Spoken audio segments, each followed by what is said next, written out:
Friends, ఇప్పుడే అందిన వార్త. కాంగ్రెస్ కీలక నేత ఓటరుపై దాడి, రాష్ట్రం మొత్తం షాక్ అంటూ వార్తలు అయితే వినిపిస్తున్నాయి.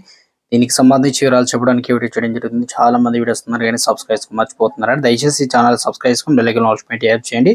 ఇటువంటి ఇంపార్టెంట్ ఇన్ఫర్మేషన్ మిస్ అవ్వకుండా మీ ఫోన్ నోటిఫికేషన్ రూపంలో వస్తున్నారు. చాలా మంది చూస్తున్నారు, లైక్ చేయాలని దయచేసి లైక్ చేయండి. ఇన్ఫర్మేషన్ అందరూ రీచ్ చేసిన వారు అవుతాం మనం.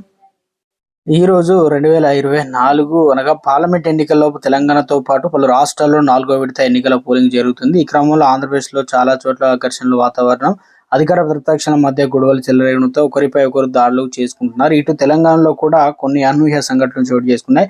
వీటికి సంబంధించిన వీడియోలు ప్రస్తుతం సోషల్ మీడియాలో వైరల్గా మారాయి. అందులో జహీరాబాద్ కాంగ్రెస్ ఎంపీ అభ్యర్థి సురేష్ షెట్కర్ సోదరుడు నగేష్ షెట్కర్ ఓ ఓటర్ను కాలితో తన్నడంతో వీడియో కనిపించింది. ఈ ఘటన నారాయణఖేడ్లో పోలింగ్ కేంద్రం వద్ద చోటు చేసుకుంది. కాగా ఈ దాడికి సంబంధించిన వివరాలు తెలియరాలేదు. కానీ ఆ వీడియో ప్రస్తుతం సోషల్ మీడియాలో వైరల్ కావడంతో ఎంపీ అభ్యర్థి తమ్ముడిపై నెటిజన్లు తీవ్ర స్థాయిలో మండిపడుతున్నారు.